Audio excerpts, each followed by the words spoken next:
Buenas tardes, ¿cómo están? Bienvenidos y bienvenidas, mi nombre es Claudia López, yo trabajo en el Departamento de Educación del Museo y en nombre de la institución les doy la bienvenida a esta actividad. Esta es una conferencia muy especial porque es con la cual abrimos nuestro ciclo de actividades educativas para nuestra exhibición temporal de arqueología que se titula Un pasado entre líneas, manifestaciones rupestres en la cordillera de Guanacaste. No sé si ya la han visitado.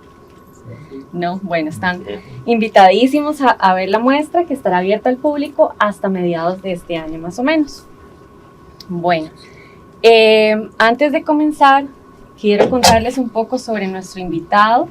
Nos complace mucho tener a Ricardo abriendo este ciclo de actividades. Y les comento que don Ricardo Vázquez es el primer licenciado con énfasis en arqueología de la Universidad de Costa Rica. Él es máster en antropología biológica y doctor en arqueología de la Universidad Estatal de New York en Albany. Es también jubilado del Museo Nacional de Costa Rica. Fue jefe del Departamento de Antropología de esta institución. Es secretario también de la Comisión Arqueológica Nacional. Ha sido también consultor para bancos internacionales en temas antropológicos. Ha dirigido muchas investigaciones en el Valle del Guarco, en la Bahía Culebra, Turrialba y la Línea Vieja en Limón.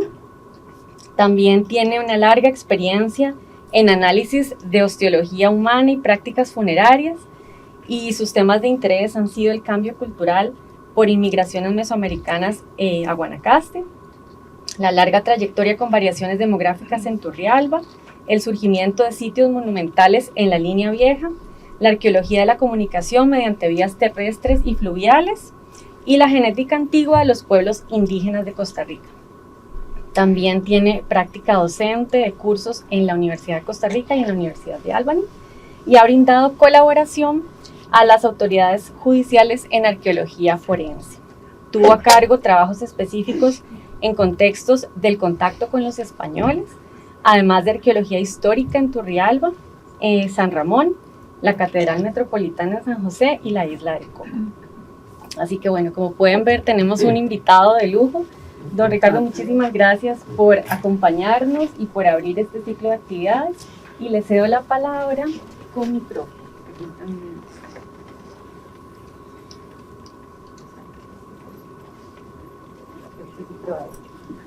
Aló. Bueno, muchísimas gracias por haber venido.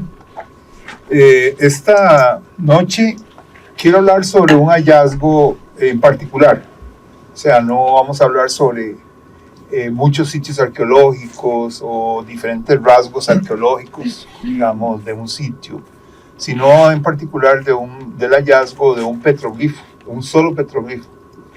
Pero las características, el tipo de iconografía que presenta es realmente apasionante.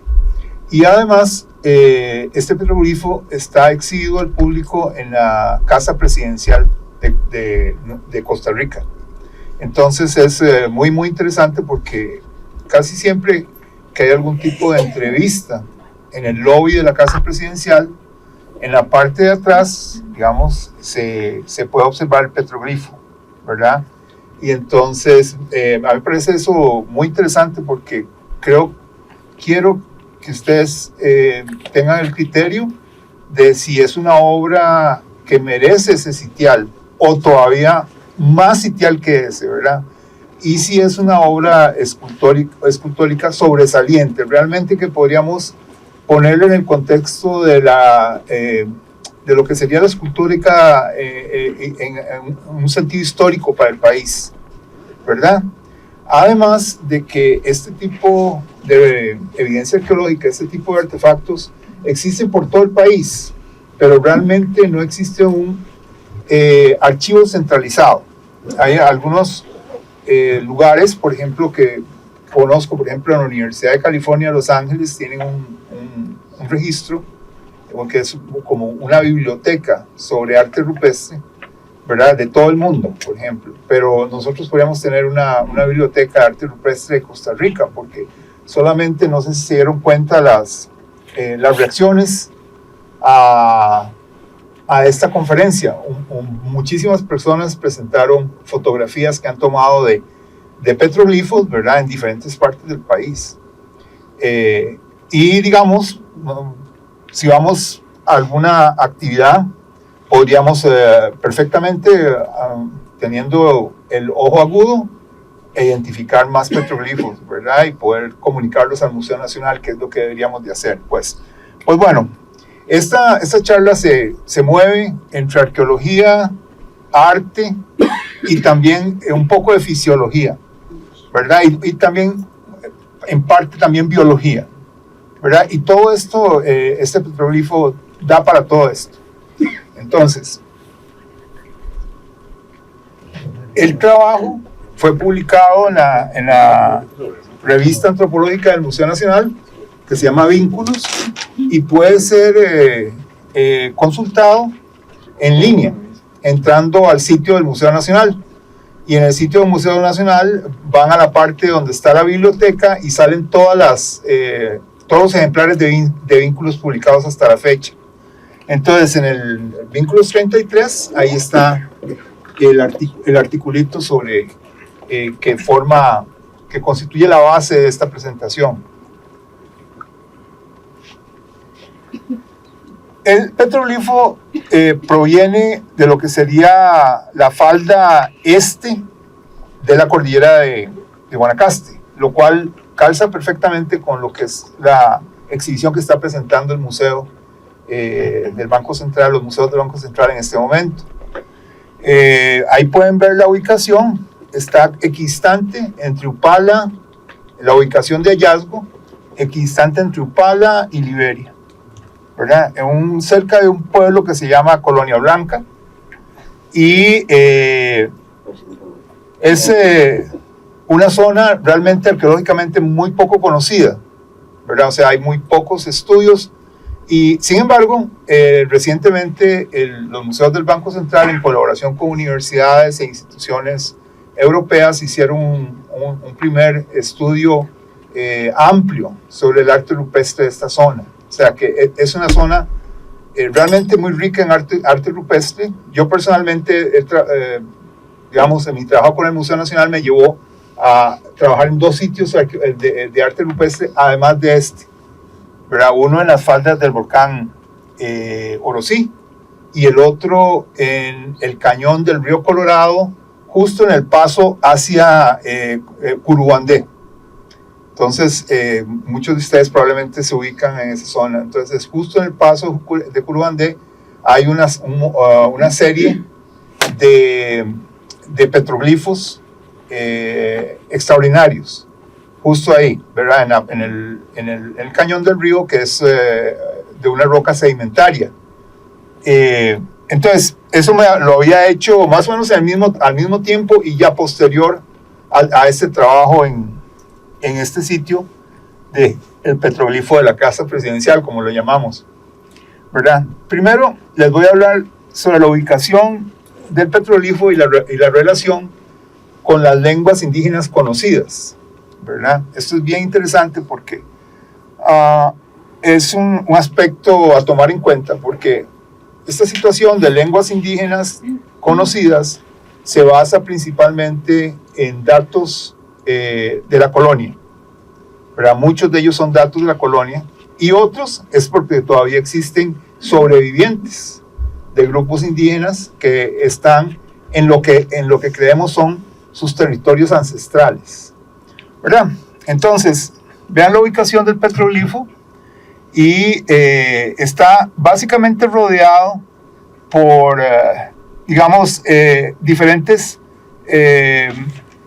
regiones lingüísticas, en términos de distribución espacial, o en el espacio geográfico de las lenguas, ¿verdad? Entonces, por ejemplo, este área de aquí, ¿verdad?, sería el área Malecu, o el área de los Guatusos, ¿verdad? Luego, esta parte de aquí, digamos, ¿verdad?, que es igual a esta otra parte de aquí, es el área de los Ramas, que es un grupo todavía viviente, ¿verdad? O sea, todavía existen poblaciones sobrevivientes Ramas. Entonces es bien interesante porque tanto los malecos como los ramas todavía son poblaciones vivas, ¿verdad? Y luego hay otro grupo muy interesante que es el grupo de los corobicies, ¿verdad? Que es este grupo que está aquí. Y vean ustedes que está dividido como en dos partes, ¿verdad? Lo que llaman los corobicies del oeste, que estarían en la parte de Guanacaste, y los corobicies del este, que estarían actualmente en territorio de Alajuela y Heredia, más o menos, ¿verdad?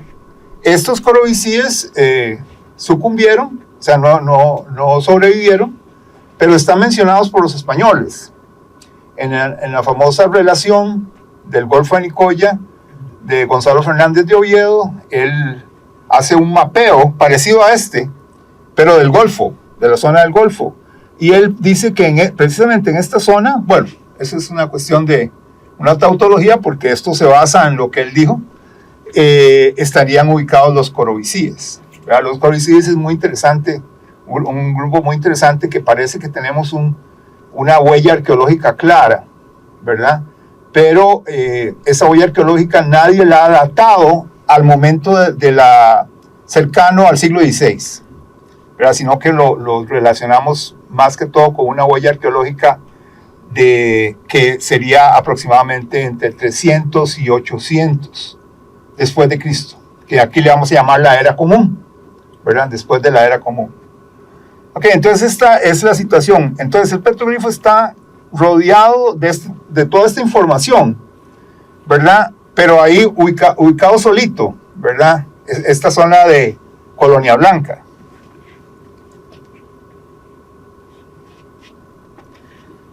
¿Qué es arte rupestre? ¿Verdad? Básicamente la forma más fácil de verla es aquel tipo de expresión artística que está para que sea visto en contexto ambiental, ¿verdad?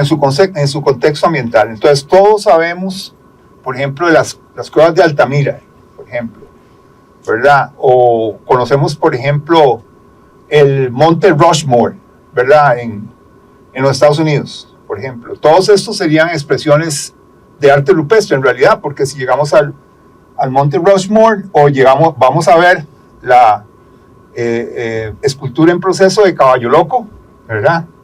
Que está muy cerca del Monte Rushmore. Es una expresión que tenemos que ver en su monumentalidad natural, ¿verdad? Entonces eso es básicamente la mejor definición, apreciadas en contexto paisajístico, ¿verdad? Estas expresiones pueden ser pintadas, esculpidas o grabadas, ¿verdad? Quiere decir que pueden ser esculpidas como en 3 dimensiones, ¿verdad? Pueden ser pinturas, ¿verdad? O pueden ser grabadas, quiere decir que fueron básicamente hechas por incisos en la piedra, ¿verdad?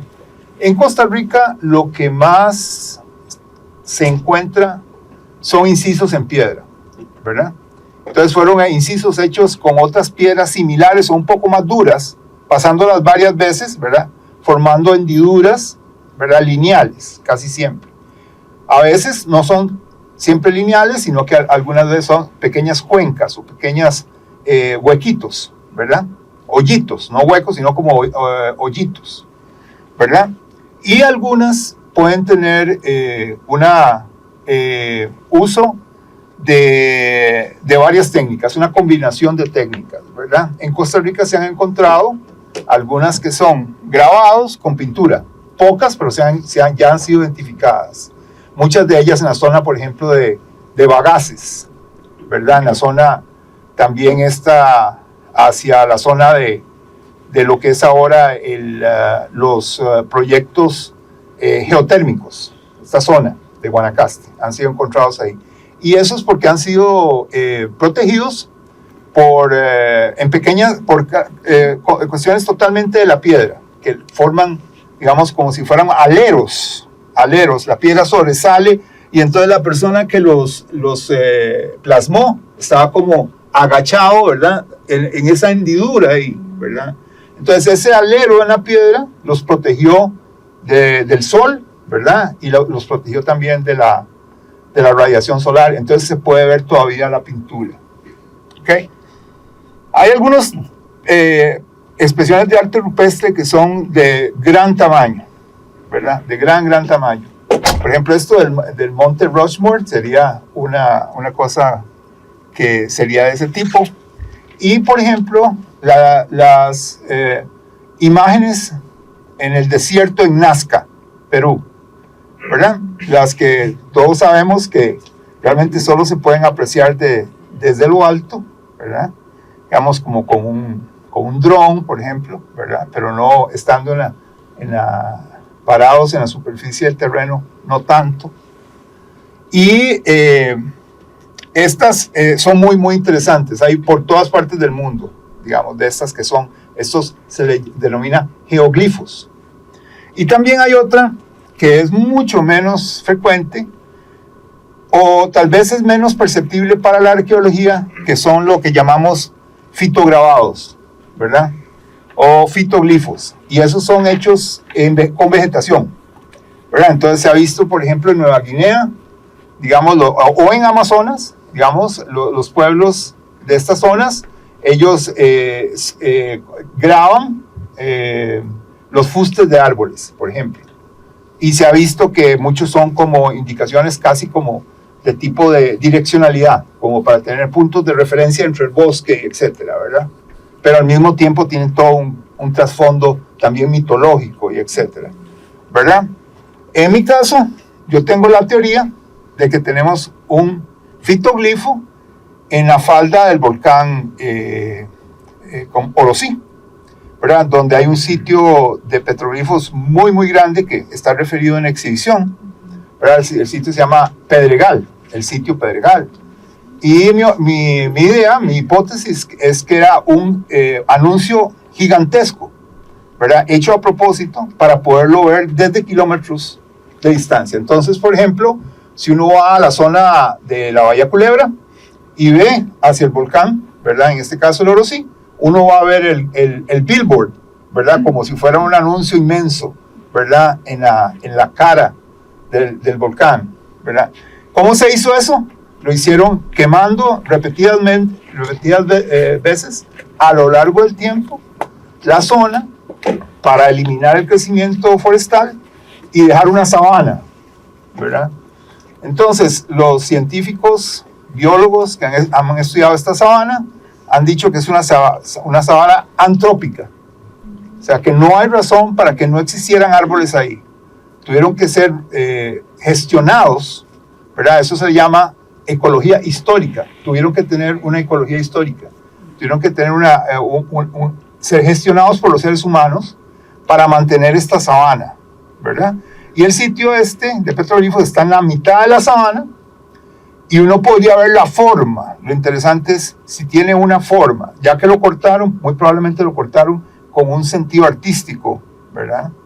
Y tal vez se puede ver viendo fotografías antiguas, aéreas, bueno, en Costa Rica datan como de los años 50, y haciendo un trabajo digital para aplanarlo y ver si en realidad tiene algún tipo, uno puede inferir, decodificar la forma de esto, de lo que podría ser un geoglifo espectacular en Costa Rica. Ok, esta es un poco la ubicación más precisa, y como ustedes pueden ver, está Colonia Blanca, y al noreste estaría la ubicación del sitio donde fue hallado el petroglifo, ¿verdad? El cual apareció justo en lo que sería la margen izquierda de la quebrada Níspero. La quebrada fluye hacia el río Caño Negro, ¿verdad? Como pueden ver ahí. Entonces hay un sistema de una ramificación de diferentes quebradas que llevan al río Caño Negro, y esa es la ubicación del sitio. Lo más importante de eso es que en un reconocimiento bastante rápido pudimos identificar el sitio donde está arqueológico que se puede asociar al petroglifo, y en esta pequeña inspección pudimos encontrar otros petroglifos. Esos otros petroglifos tenemos fotos, pero nada más, ¿verdad? Pero estarían dentro de esta zona que está achurada, que sería el sitio arqueológico. El sitio arqueológico es A95CB, quiere decir que el sitio está en Alajuela, ¿verdad? Y lo interesante de esto es la cronología. O sea, en arqueología lo que tenemos es siempre el cruce entre lo geográfico, ¿verdad? Y lo que sería la parte cronológica. Es como una cruz, ¿verdad?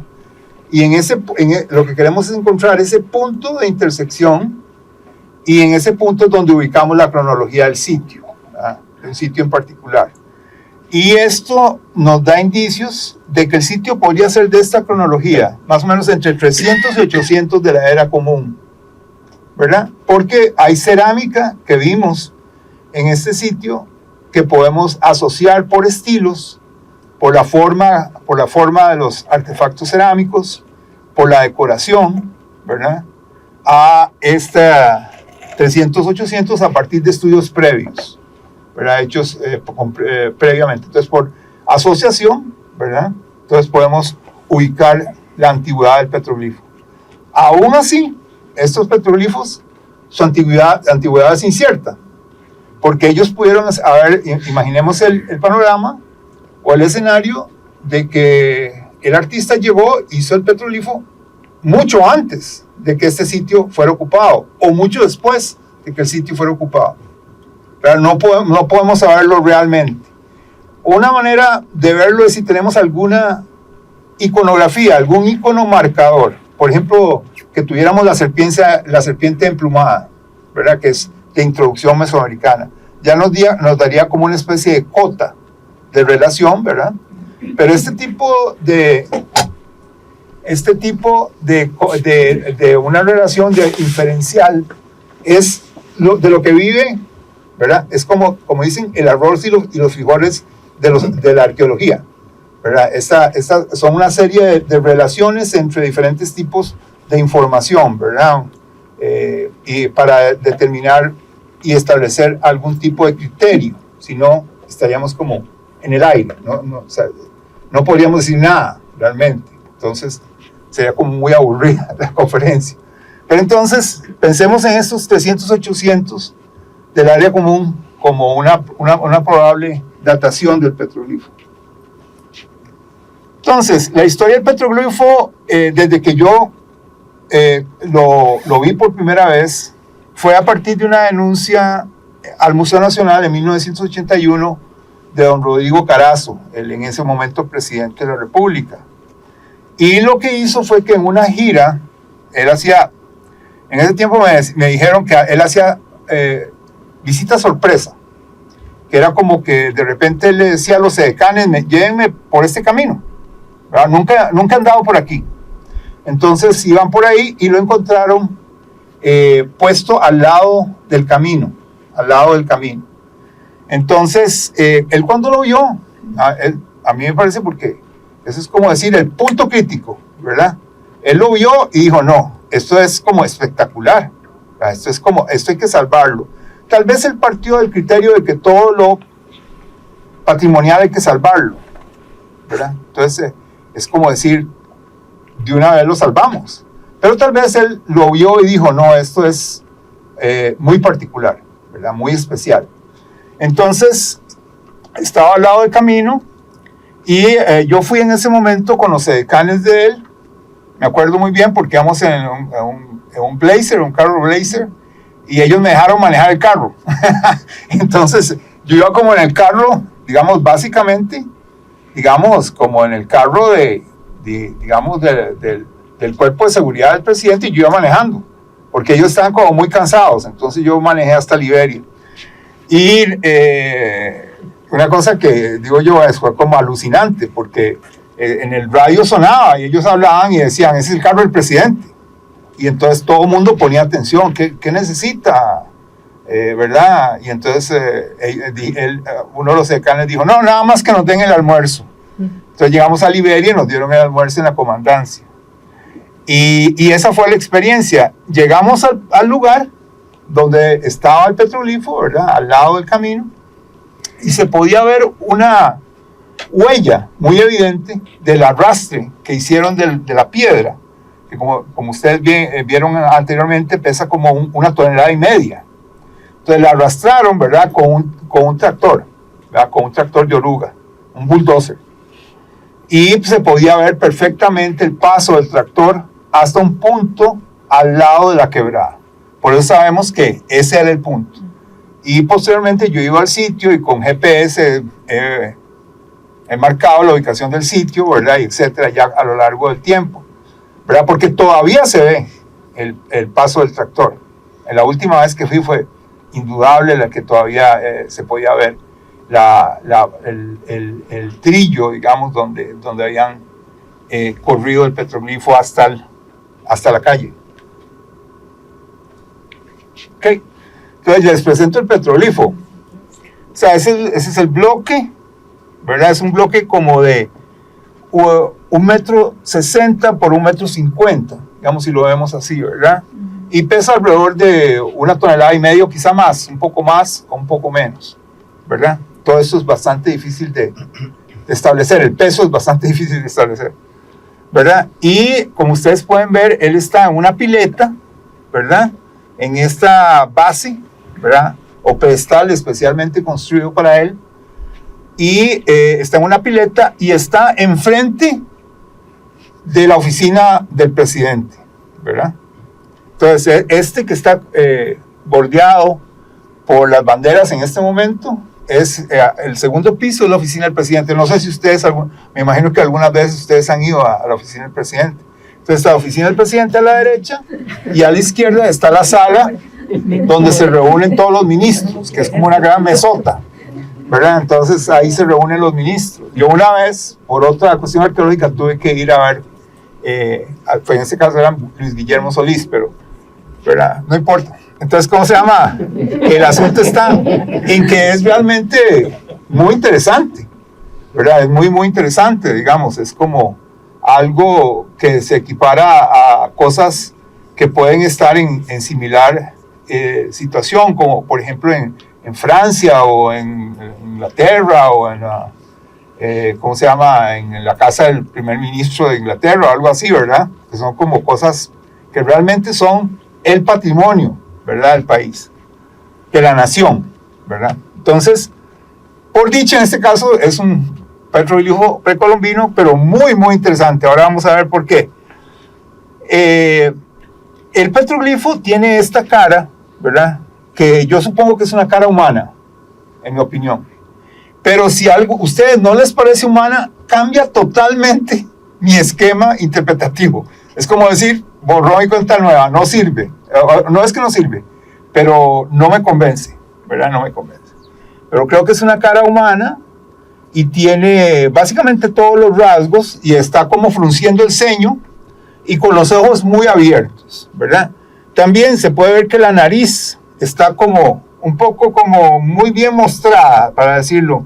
Recuerden que esto es, ¿cómo se llama?, una piedra realmente esferoide, pero plana en sus relieves, en cierta forma, ¿verdad? Entonces, no podía tal vez haberse esculpido la nariz como saliendo de la piedra, pero en realidad está muy bien marcada. Y luego tiene todas estas que parecen como circunvoluciones, ¿verdad? Como se pueden ver ahí, son una serie de circunvoluciones que en primer momento, cuando uno las ve, piensa que es como un cerebro, como las circunvoluciones de un cerebro. Bueno, tal vez que uno mucha imaginación, no tiene mucha imaginación, no conoce el cerebro realmente, pero realmente es muy, muy compleja, ¿verdad?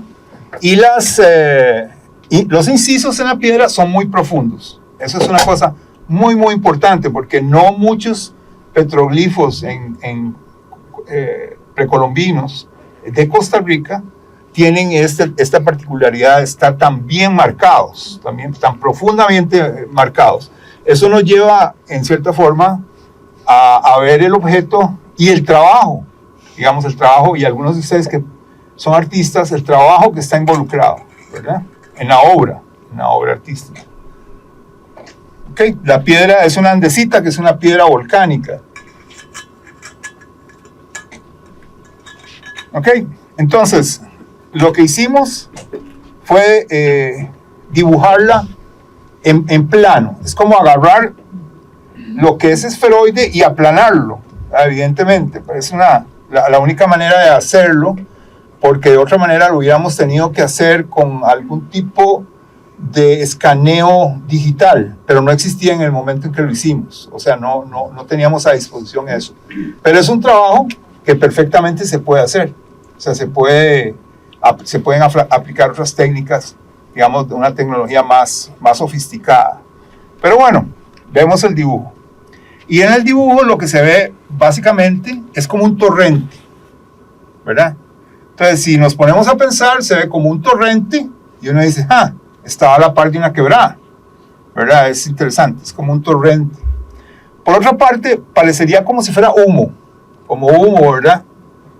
Entonces, gravitando el humo, ¿verdad? Y saliendo desde la fuente y volviéndose, digamos, a una columna de humo, como se comporta el humo, ¿verdad? Entonces, aquí básicamente, cuando lo vimos así, no lo entendíamos nada en absoluto, ¿verdad? Y digamos, el asunto está en que, bueno, a mí me apasiona la arqueología y todo, pero no soy en realidad un artista, ni soy una persona que tiene muchísimo, ¿cómo se llama? Sentido de hacer como integrar imágenes, en cierta forma. Eso suena difícil, ser arqueólogo y no poder hacer eso, pero porque debía ser consustancial para el arqueólogo. Pero tampoco soy muy bueno en eso, ¿ok? Entonces, lo que me propuse en un momento al verlo, era que si los círculos, ¿verdad? Eran ojos, ¿verdad? Eran ojos.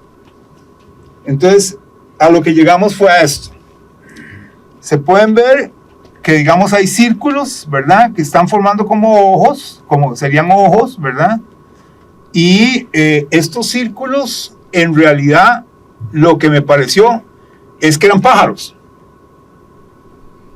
Son aves, ¿verdad? Entonces, fue una cuestión así como dicen un satori, ¿verdad? Como una revelación. Wow, si todos son ojos de aves, ¿verdad? Entonces, no sé si lo pueden ver. Por ejemplo, aquí hay una que parece ser como un colibrí de pico curvo y está agitando las alas como así, ¿verdad? En esta forma, ¿verdad? Luego, aquí hay otro que parece otro colibrí y está, digámoslo así, volando de espalda. En lugar de nadar como nadado de espalda, está como planeando, pero de espalda. Aquí también vi una que tiene ese peinadillo como punk, ¿verdad? Que podría ser como, me parece, como si fuera, o en verdad, una ave también, ¿verdad? Etcétera, etcétera, etcétera. Entonces esas fueron las que vi. Me imagino que hay muchísimas más. Y alguien podría decodificar otras cosas, ¿verdad? Otras cosas. Bueno. Ok, esto fue a lo que llegamos, ¿verdad? Entonces, esto fue muy interesante porque yo decía, bueno, me parece que son aves. Y entonces, ¿qué mejor que ornitólogos los vean? Entonces, el asunto está en que en el Museo Nacional, donde yo trabajaba, hay un departamento de historia natural y básicamente habían dos ornitólogos, uno costarricense y una japonesa. Entonces se me ocurrió hacer como un estudio a ciegas y traer primero uno de ellos y después al otro. Y los dos coincidieron totalmente, porque estas son gente que tienen el ojo entrenado en ver aves, básicamente. Entonces, digamos, hay gente que tiene el ojo entrenado en ver fútbol, por ejemplo. Y uno dice, ¿eso fue foul o qué fue, verdad? Es que jupió mal o algo así. Y uno dice, no, ¿verdad? Entonces, ese es el asunto. Y estas fueron las aves que salieron para ellos, ¿verdad? Y para el estudio de los ojos, ¿verdad? Por ejemplo, ven este de aquí, con el pico curvo, ¿verdad? Que sería este de aquí, aislado ahí. Este otro igual, con el pico curvo, se ve aquí. Vamos, este que en mi opinión parece como un pato o algo así, una ave acuática o algo por el estilo. Don Ricardo, disculpe. esta fotografía, esta imagen aparece en el reportaje que usted nos indica que está en la página web de... Sí. Perfecto. Sí, está en el aquí lo tengo, de hecho lo puede ver usted. ¿Cómo se llama? Pero sí, y digamos, y este aquí, en mi opinión, es como un quetzal. Se pueden ver, digamos, las plumas, ¿verdad? Y las plumas están como enroscadas. Y tiene el punk, ¿verdad? El pelo como punk, pero tiene el pico para abajo. Entonces, eso no fue convincente para los ornitólogos, porque ellos son muy, o es o no es. Ok, perfecto.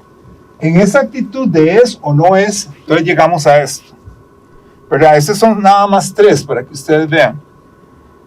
Digamos, este que se llama colibrí pico de hoz, ¿verdad? Que está por lo menos 2 veces, ¿verdad? Es, ¿cómo se llama? Incuestionable, fue incuestionable para el ojo de los ornitólogos. Y además, todo lo que es el plumaje es tornasol. Y se ve que es tornasol con los recursos que usaron para grabar el icono, la imagen, ¿verdad? Entonces, este otro de aquí, ¿verdad? Que es el que parece como que está volando como de dorso, o literalmente volando de dorso, ¿verdad? Es el que se llama cabeza violeta. Y este cabeza violeta es muy particular porque vuela de dorso. O sea, él pica la flor de dorso, digamos, así chidísimo. Y la cuestión está en que además ellos les llamó la atención estos 2 puntitos, ¿verdad? Y de acuerdo a ellos son los ácaros saltando de la flor. Entonces ya ahí era como decir, bueno, no, ahí llegamos a un punto, digamos de máximo éxtasis. Entonces ellos dicen que ellos lo han visto montones de veces, ¿verdad? Ver el petroglifo, pican la flor y los ácaros brincan, como escapando, ¿verdad? Y luego este otro que es en realidad fantástico, que es el rey sopilote. ¿Lo ven aquí? ¿Verdad?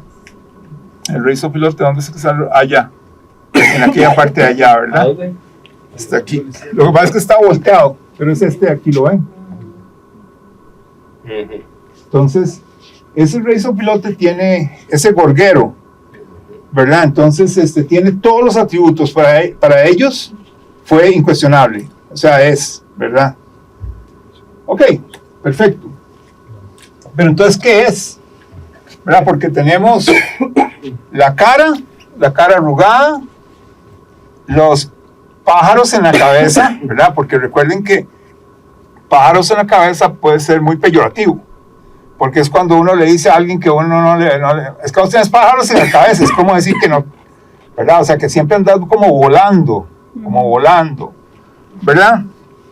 Entonces, si esto está en la cabeza, ¿verdad? Es lo que sería probablemente una expresión de levedad. O sea, es una expresión de ingravidez, de tener el cerebro en un estado de levedad, ¿verdad? Ok, ¿cómo es eso? Bueno, es cuando, no sé, si ustedes cuando fumaron por primera vez, digo yo, cigarros blancos, ok, pero cuando uno estaba carajillo y uno a un momento probó, ¿verdad? Y uno, digamos, como que le hace jalón, ¿verdad? Y de repente quedas pero mareado, o sea, literalmente mareado, ¿verdad? Porque venís como de unos pulmones muy prístinos, bien limpiecitos, y eso. Y hay mucha gente que no fuma porque no le gusta eso, ese mareo, ¿verdad? Bueno, yo propongo que es exactamente eso, que esto es una cefalografía de un estado alterado de conciencia. Entonces, vamos a explorar esa vía, ¿verdad? Primero, digamos, la actitud de la cara, es una actitud como, ¿verdad? Que es típica de cuando alguien ingiere, ¿verdad? Hongos, o cuando fuma tabaco muy fuerte, o por ejemplo ayahuasca, ¿verdad? O yopo, o este tipo de cosas, ¿verdad? O sea, yo no lo he hecho, pero amigos míos que lo han hecho, por ejemplo, dicen que en el ayahuasca le llaman, ¿cómo se llama? La purga, le llaman en los Andes, o más bien en el bosque amazónico, en las zonas amazónicas. Le llaman la purga, porque lo que produce es una purga. Básicamente la persona vomita y va al baño, ¿verdad? O va a la selva, y ¿cómo se llama? Y cuando regresa, la persona regresa como totalmente destrozada, como en una goma mayúscula, ¿verdad? Y de repente prende, la cuestión prende, ¿verdad? Y ahí empieza todo, ¿verdad? Como toda la cuestión que es, digamos, tiene que ver con mucha cuestión chamánica, de guiar a la persona, y etcétera, ¿verdad? Entonces, eso es lo que uno lee, básicamente. Pero yo creo que esta cara podría ser eso, ¿verdad? Esa actitud, ¿ok?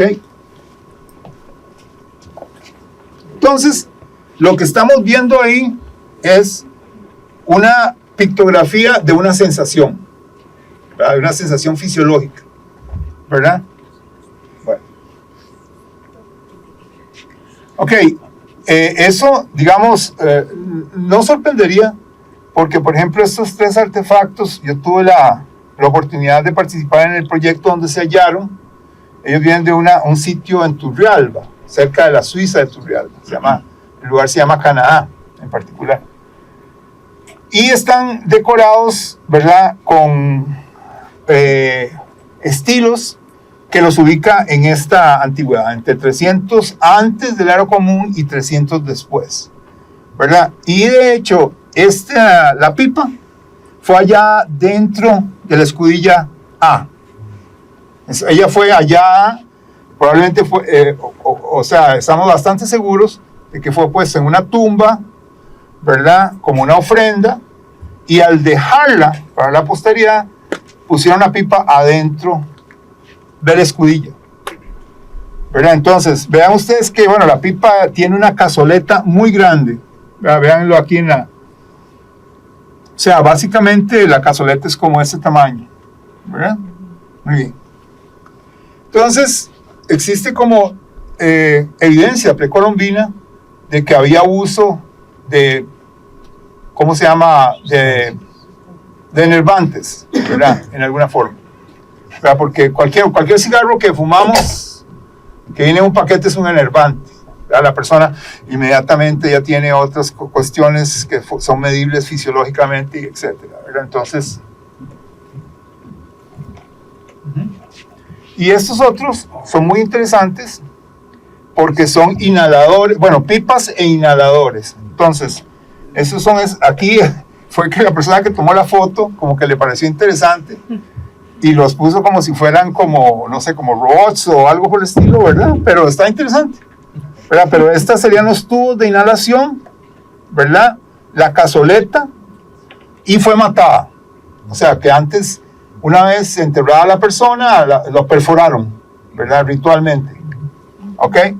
Y aquí se pueden ver una variedad, como digamos, como la que vimos anteriormente, pero con esta prominencia de una ave. Aquí otra, aquí luego con las alitas, ¿verdad? Etcétera. Y aquí están las alas, ¿las ven? O sea, yo me disculpo porque hubiera querido tener una mejor foto para esto, pero en realidad creo que realmente cumple lo que se quiere decir. Eso también es un rango de antigüedad como entre 300 antes de la Era Común hasta 500 después de la Era Común, ¿verdad?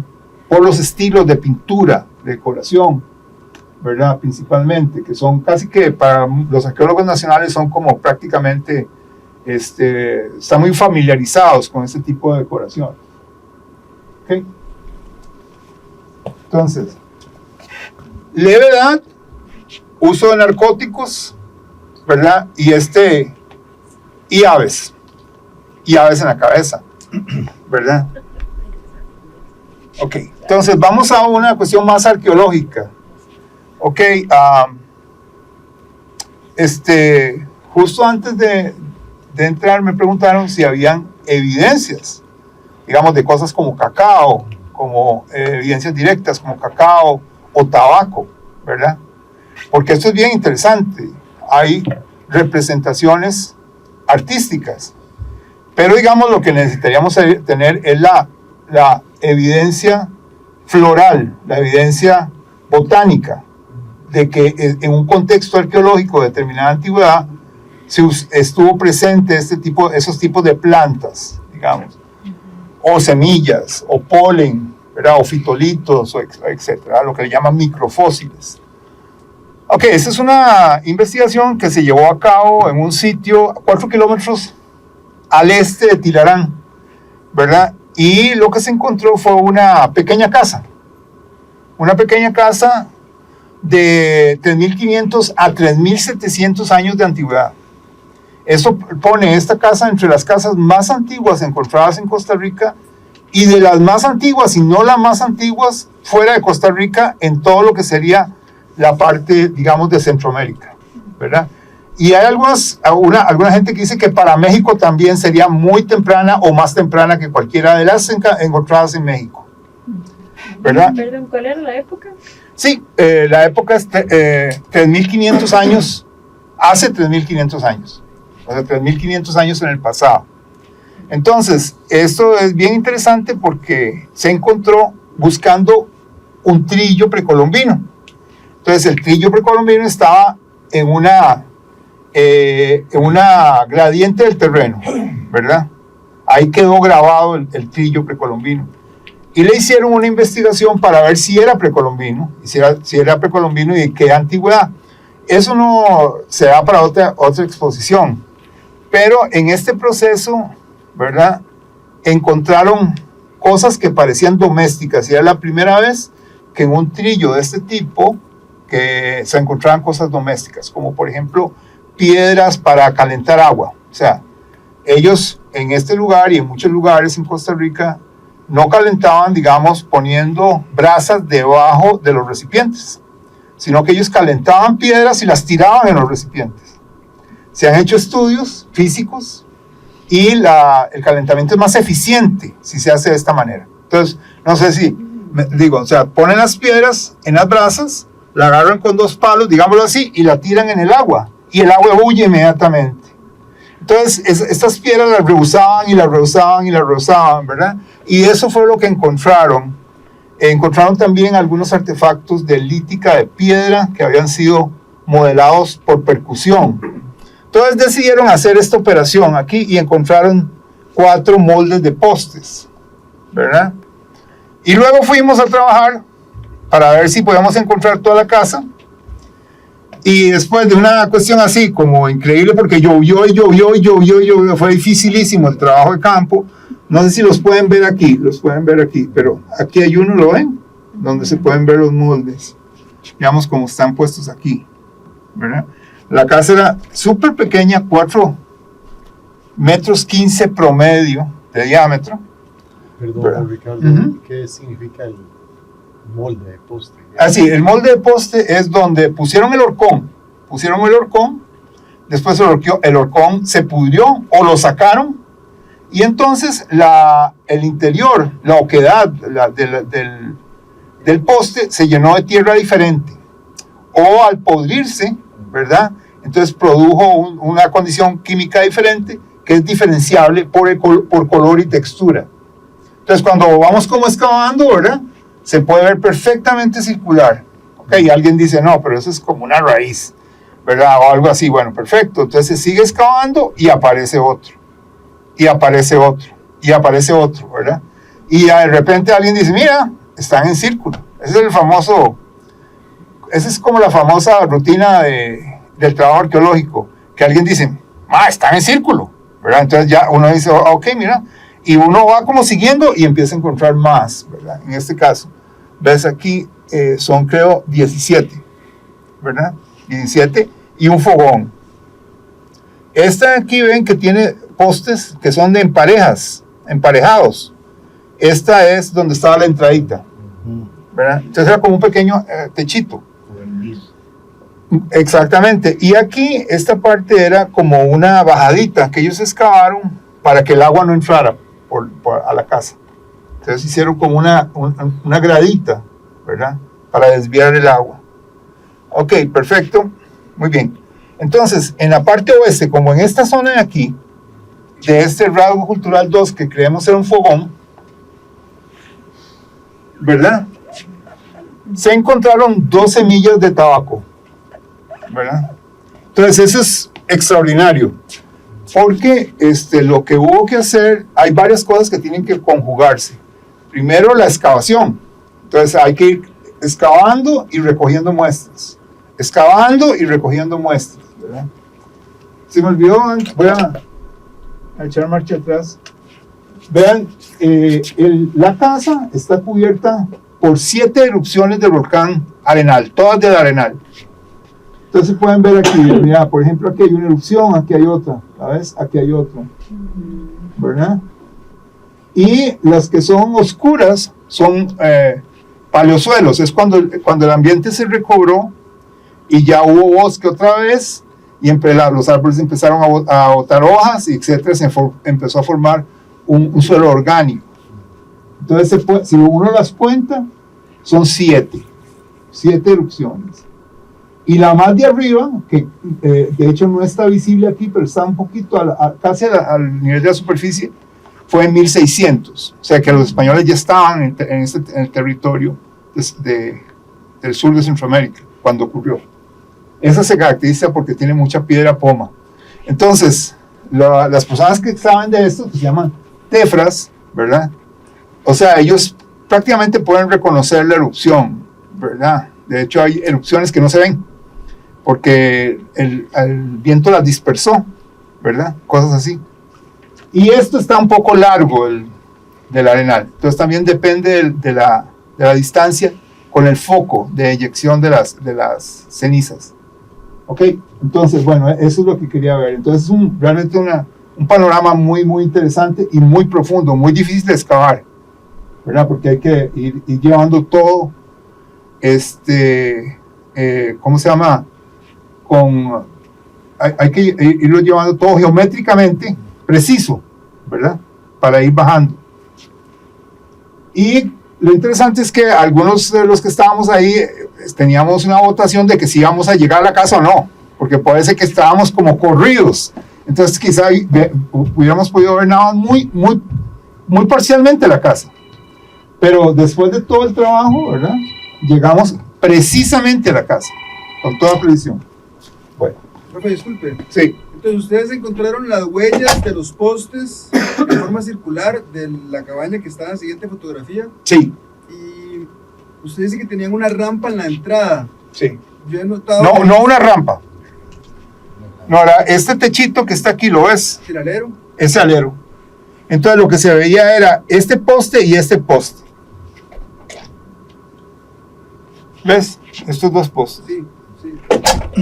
Digamos, en ningún momento se encontró como alguna evidencia de que la casa estuviera encima de una elevación, porque eso se ha visto en otros, yo lo he visto en otros lugares de Costa Rica, ¿verdad? Que primero hacen como una elevación, un empedrado, y ahí encima construyen. Eso esta no casa, ningún tipo de evidencia de ese tipo. Esta casa, ¿cómo se llama? Es anterior por 2500 años a ese tipo de casas que usted dice. Y además era una casa realmente muy aislada. Pero por eso tendríamos que hacer como otra presentación. La casa está justo en la divisoria de aguas, Pero entonces ella estaba como bastante aislada, ¿verdad? Y estaba alejada del lago de Arenal natural, ¿verdad? Entonces está alejada como unos 15 kilómetros, digamos, ¿ok? O sea, no hay señales de otro asentamiento, aunque sea individual, otra vivienda individual, en lo cercano, en el radio. Probablemente lo que uno quiere pensar es que habían otras casas en el mismo sitio. Pero no hay señales. No, es que necesitarías hacer otras excavaciones similares y digamos, en otras palabras, el sitio se llama La Chiripa y el lugar se llama La Chiripa, no fue que los arqueólogos inventaron el nombre, sino que, y es en realidad una chiripa. O sea, cuando estábamos trabajando con una gente de la Universidad de Berkeley, no sé qué, Universidad de Colorado, Y entonces, digamos, cuando vimos en el mapa la chiripa, y ellos dijeron, pero ¿qué significa eso? ¿Verdad? Entonces, digamos, es perfecto, ¿verdad? Pero bueno, se encontraron 2 semillas carbonizadas de tabaco, ¿verdad?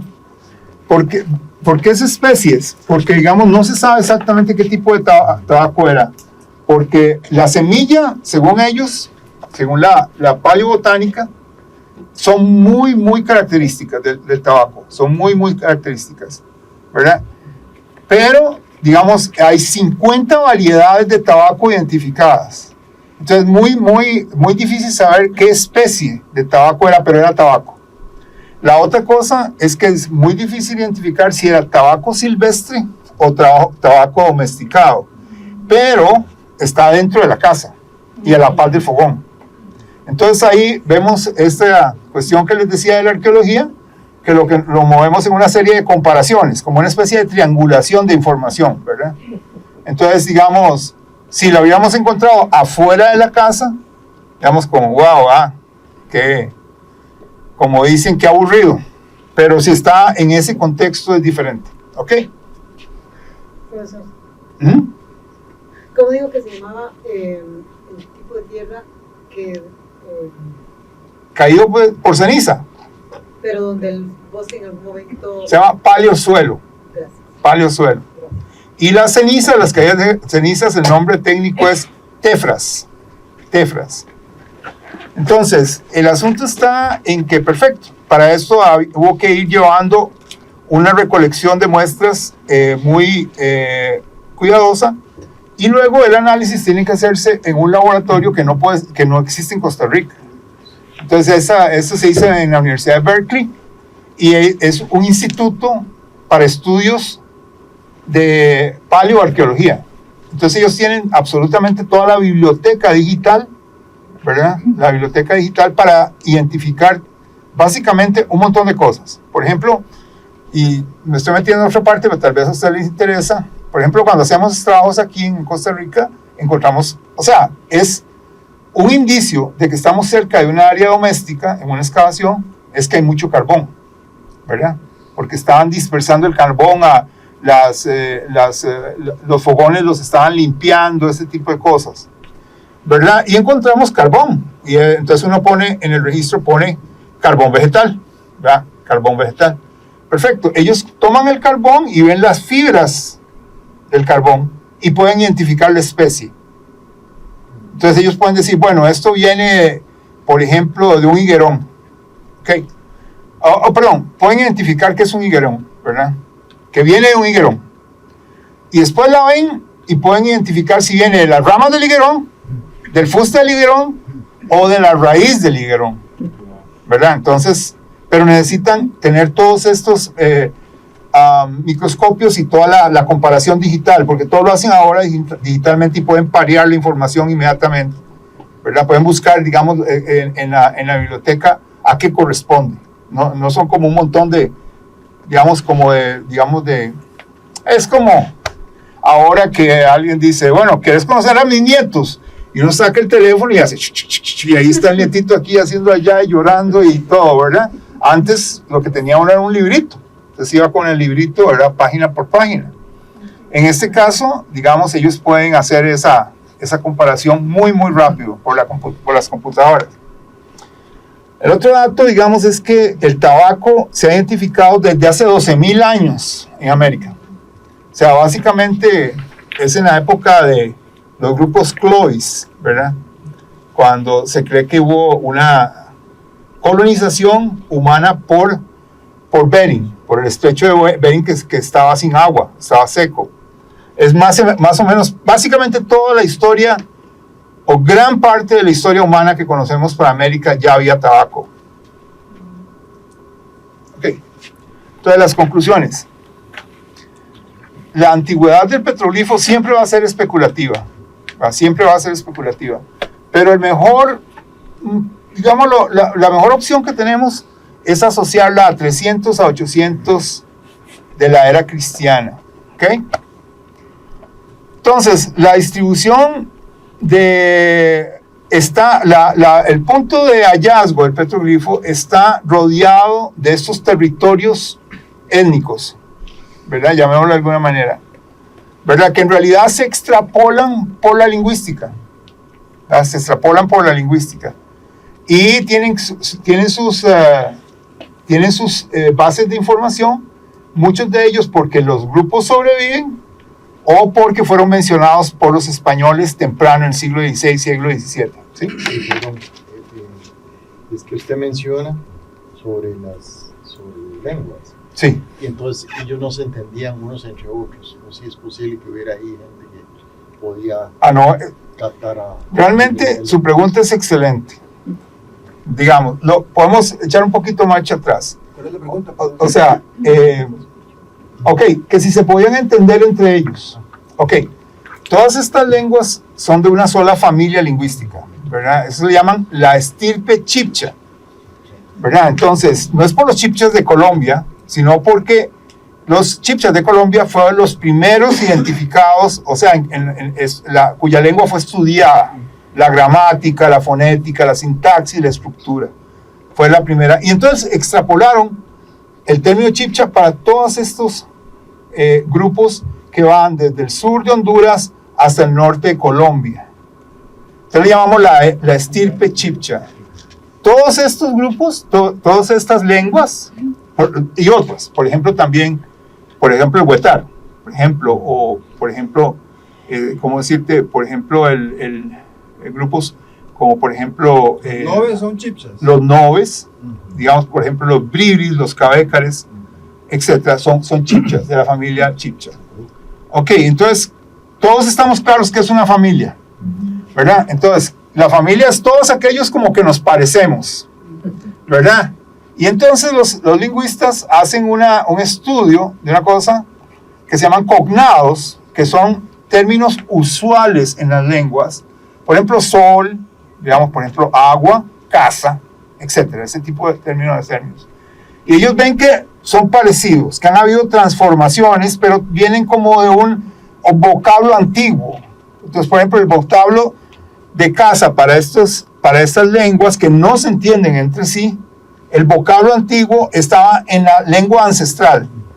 Y los lingüistas saben cómo se decía, ¿verdad? Entonces, la lingüística en realidad es una de las ciencias más poderosas que hay, ciencias sociales más poderosas. Lo que pasa es que la vemos como, digamos, con el interés de aprender inglés o francés o portugués, una cosa así, ¿verdad? Pero, y entonces, todas estas son lenguas de esta estirpe, ¿verdad? Esta misma estirpe que pobló la parte del sur de Centroamérica y el norte de Sudamérica muy temprano, ¿verdad? Entonces, hay estudios que se llaman glotocronológicos que ponen a esa lengua inicial o esa lengua madre, ¿verdad? Se llama protolengua, la ponen a 5000 antes del presente. O sea, 1500 años antes de la casa, ¿verdad? De la casita de la chiripa. Pero hay estudios que la ponen, dicen que no es confiable ese tipo de análisis y la ponen más antigua, como tal vez 7000 años, ¿verdad? Entonces, muchísimo más antigua que la casa de la chiripa. Entonces, el asunto está en que no se entendían. Estas lenguas, creo yo, que no se entendían. Ahora, el rama se habla, el malecu se habla y el corobicí no.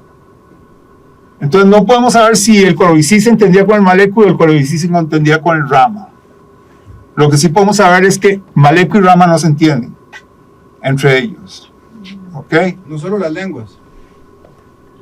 Ricardo, algo para agregar del compañero que te preguntó. Cuando Juan Vázquez de Coronado hizo la famosa gira por todo el país, ¿verdad? Con la base operacional. El periplo largo. Correcto, sus guías eran huetares. Y él se pudo entender con ayuda de los traductores o las lenguas que llevaba con los demás pueblos, Talamanca, los Coctu en el sur, inclusive en el Caribe, los Tariacas y demás. Don Adolfo Consenla, de hecho, en una charla que alguna vez fui, decía que posiblemente en esa época era el boom de la lengua huetar como una lengua madre que se podían entender los demás. Una lengua franca. Correcto. Sí, exactamente. Digamos, porque el huetar ocupaba mucho territorio, casi que iba del Pacífico al Atlántico, y probablemente demográficamente era muy amplio los hablantes del huetar. Eso también hacía de que probablemente hubiera más dialectos, ¿verdad? Entonces, pero también habla mucho de la credibilidad que le tenemos que dar a Juan Vázquez de Coronado, ¿verdad? Porque tal vez, digamos, mucho de lo que escribieron, ¿verdad?, en las cartas, realmente fue una cuestión para un convencimiento al rey, ¿verdad? Para que el rey comprara que estaban trabajando bien. Es como cualquier burócrata.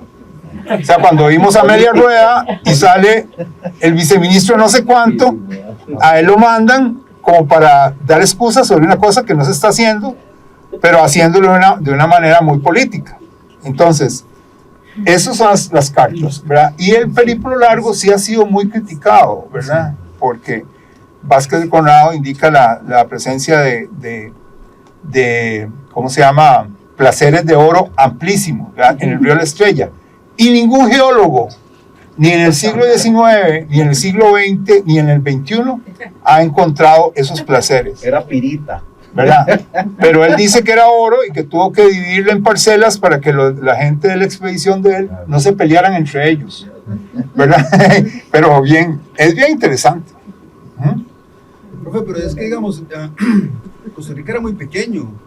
Sí. O sea, si cabe la posibilidad de que, por ejemplo, si además en el momento en el que llegaron los españoles, los huetares tenían como un rango de influencia a nivel comercial y a nivel, tal vez, digamos, cultural, podría ser que no todo mundo, pero que en cada uno de los pueblos alguien supiera algo de huetar, porque tenían que ponerse de acuerdo. Y totalmente. Totalmente. Por ejemplo, a mí me ha tocado vivir en casas. Por ejemplo, una vez viví en casas en Mojoncito y la señora hablaba bribri y el señor hablaba cabecar, ¿verdad? Pero usaban el español como lengua franca. Entonces, pero en realidad yo oía al señor hablando bribri y cabecar. Yo tengo una pregunta. Sí. Yo sí he escuchado esto, bueno, nos han explicado que sí, la lengua franca era la huetar, pero digamos, tomando en cuenta la región geográfica donde estamos, y la mayor influencia que viene ahí es mesoamericana, ¿verdad? Entonces, a mí la duda que me genera, ¿verdad?, es que aunque ahorita usted mencionó el tema de los españoles y la conquista, todo eso lo estamos hablando de la parte precolombina. Entonces, ¿qué tanto más bien esto no es más influencia mesoamericana con el tema de los diseños, ¿verdad?, con el tema de la lengua, ¿verdad?, que tomar como referencia como esto tema huetar o la parte chipcha, más bien la parte mesoamericana? Esa es una pregunta. Y la otra, con base también al periodo en el que está, usted algo mencionó como que se han encontrado vasijas o no sé, alrededor. Si entre los diseños de las vasijas hay algo similar a lo que aparece en el petroglifo, porque eso podría dar tal vez una idea del periodo al que corresponde el petroglifo como tal. Exacto. Entonces, no sé si... bueno, es interesante, porque en el artículo se habla de eso. La cuestión es esta. La cerámica que está en el sitio al cual adscribimos el petroglifo, ¿verdad?, es cerámica que creemos que predata la llegada de los grupos migraciones mesoamericanas. Las migraciones mesoamericanas, digamos, se han puesto a 800 para adelante, ¿verdad? Entonces fue como en el año 800. Eso se ha hecho con un número de fechas de carbono 14 y también con referencias, recuerden que de la etnohistóricas. O sea, todo esto tiene que ver mucho con censos, trabajos censales y investigaciones que hicieron los frailes en México, ¿verdad? Entonces, ellos le preguntaron a los viejos, ellos interrogaron, o no interrogaron, sino que entrevistaron a personas de la tercera edad, y les preguntaron, y en esas ¿cómo se llama?, registros que ellos tomaron, sale a colación de que hay una migración, digamos, generaciones antes, una migraciones desde el México central, digamos, hacia el sur, ¿verdad? Y viene una referencia clara de que esas migraciones eran para buscar un lugar donde había un lago interior, ¿verdad? Con volcanes adentro. Eso es simplemente, bueno, no simplemente, eso es lo que guía la interpretación clásica, ¿verdad? Esta relación, entonces, de información, estas salidas de gente del centro de México. Ahora, las lenguas que se hablaban, que eran, digámoslo así, mesoamericanas, eran del centro de México, ¿verdad? Entonces, hay tres. Una que es esta, digamos, que se llama chorotega, ¿verdad? Otra que es esta de aquí, ¿verdad?